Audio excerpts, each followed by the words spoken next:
Let's tackle the challenging topic of how to forgive people who have done us wrong. I realize that that might not sound like the most exciting thing for us to talk about, but forgiveness really is central to how we have relationship with Jesus. And with that in mind, forgiveness becomes central for how we maintain healthy relationships with ourselves and with other people. Now, forgiveness is actually a financial term. It's an accounting term. Forgiveness means to cancel a debt entirely, which kind of makes sense. When you think about it, anytime someone offends us or anytime we offend somebody else, a debt is created. That's why we feel like that person did me wrong and they owe me an apology. Or this person damaged something of mine. They owe me a repayment. For example, if my 6-year-old was running through the neighborhood with his baseball and he throws a fastball into your house and it goes through your front window and it breaks it, he's offended you. And now he's created a debt. There is a broken window that needs to be paid for and replaced. And you've got one of two options. Either you need to come to me and my son and I need to give you the money so that you can go replace that window. Or you say, you know what? I'm going to just take care of this myself. And you go buy the window. Either way, a debt has been created and something needs to be taken care of here. Forgiveness is where you take the bill, the invoice, and you tear it up and you say to my son and I, listen, you're no longer a debtor to me. You owe me nothing. I've torn up the invoice and everything can move on peacefully. The accounts are square. That's what forgiveness looks like. It's not denying that someone did you wrong. It's not ignoring it or pretending like it didn't happen. What it is, it's an act of care for yourself and an act of mercy towards that other person to simply tear up the invoice and refusing to allow yourself to view them through the lens of that individual being someone who owes you. And it releases that person of the debt that they owe to you. So that's what it kind of looks like in financial terms. That's easy to say, but it's much, much harder to practice. So let me walk you through a few practical steps that you can put in place that will help you move towards forgiving someone when they've done you wrong. The first thing is you must choose to forgive. Forgiveness has always been and always will be a choice. Nobody's going to force you to forgive. You don't have to forgive if you don't want to. You don't have to forgive if you're not ready to forgive. No one's going to make you forgive against your will. But now let me be clear. There are consequences if you choose not to forgive. There are benefits and health waiting for you when you choose to forgive. However, forgiveness always has been and always will be your choice to make. So before you can make any progress, you have to choose to move towards forgiveness and away from holding that debt, that offense over that person's head. Once you've made a choice to forgive, now you need to deal with the anger that you're experiencing and release it in a healthy way. And I know you might want to push back at this and say, but I'm not angry, or I don't get angry when people do me wrong. The truth of the matter is that every time someone does us wrong, anger is going to try to take control of you. Anger is going to try and grab the steering wheel of your emotions and drive you in the direction that it wants you to go. Now, being angry isn't a sin in and of itself. In fact, the Bible shows us very clearly several times when Jesus was angry and how Jesus dealt with his anger in a healthy way. He got it out and moved it in a healthy direction. But angry is very volatile. Angry is a volatile emotion that can move us towards sin very quickly and override our natural faculties very quickly. So we need to get a handle on anger before it gets a handle on us. A few ways that you can deal with anger in a healthy way. One, you can pray about it. You can actually go to God. Jesus says, pray for your enemies. Pray for the people who have done you wrong.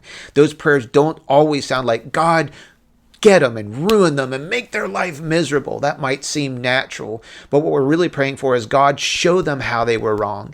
God, bring them into a place where they're going to make things right. God, have mercy on them and give them the same opportunity for correction that you've given to me. And I know that might not sound natural, but when you begin to pray about the people who have done you wrong, what happens is your heart towards them begins to soften and change, and it sets you up to be an agent of mercy rather than an agent of retaliation. Another option you have is to confront the person who did you wrong. Now, some people love to confront, and we're not advocating that you go in guns blazing, looking to even things out. That's not biblical confrontation.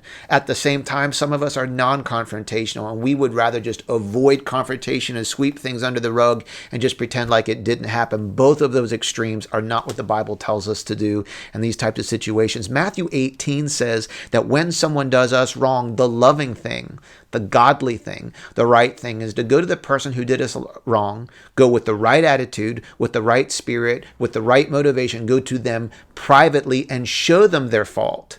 Show them what they did wrong with an attempt of establishing facts and bringing resolution and reconciliation. So you have the option of not only praying about it, you also have the option of confronting the person who did you wrong. Both of those things are healthy ways to deal with anger. Another option you have when you're angry is to talk to someone about your feelings, to get an objective point of view.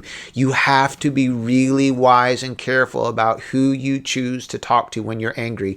You're not looking for someone to become an advocate for you or to become like an ally in your argument or your fight against the person who did you wrong. You need to choose someone who is wise, mature, emotionally balanced, who will tell you the truth and put a second set of eyes on this problem, who's going to move you in a godly direction, not simply add fuel to the fire.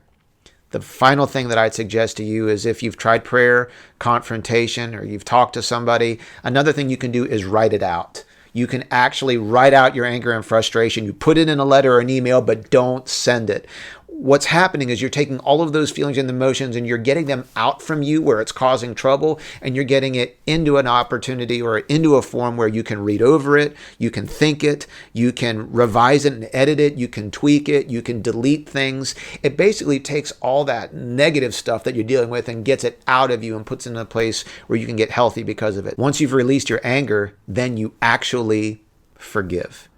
You actually forgive. And what I encourage you to do is just say it. God, I forgive Sally. And then say for what? I forgive her for repeating that thing about me that I asked her to hold in confidence. I forgive my father for forgetting my birthday this year. I forgive whoever it is for whatever it is. You say it, and when you say it, you release that offense. It's actually an action. In that moment, you are choosing to release them. It's like you're tearing up the invoice of those things that they did wrong in your life, and you're releasing to them the same type of forgiveness that God unconditionally gave to you when you appealed to him for that forgiveness. And the last step that I'm going to give to you sounds ridiculous, but you're going to forgive them again. Now, what do you mean? Phil, you just said a second ago to forgive them. Yeah, I did. And maybe that's that one time of you saying you forgive them is going to tear up that invoice forever. But let me prepare you for something. It's very possible that after you forgive somebody, that person is going to offend you again. Or the memory of what they did is going to come back into your mind, and you're going to start feeling all those emotions all over again. And you're going to wonder, did I mess this up? No, forgiveness is filled with moments, but it's also a process. When someone really does us wrong, it might take you some time to truly, in all sincerity and genuineness, release that offense or to tear up that invoice. But I promise you, if you will get into this habit of every time that offense comes back into your mind, just releasing forgiveness again and release it again. Even if the person is a repeat offender, just continue to release forgiveness. What will happen over time is that gradually the pain of that offense will become less and less and less. You'll be able to think back or remember back on what happened without as much pain. And gradually your heart will reset. Your heart will form new grooves. And in that process, God will bring healing and health to you. I do want to leave you, though, with one warning. The Bible also has a warning about forgiveness, and it says this: if we refuse to forgive the sins of our brothers and sisters against us, God will also refuse to forgive our sins against him.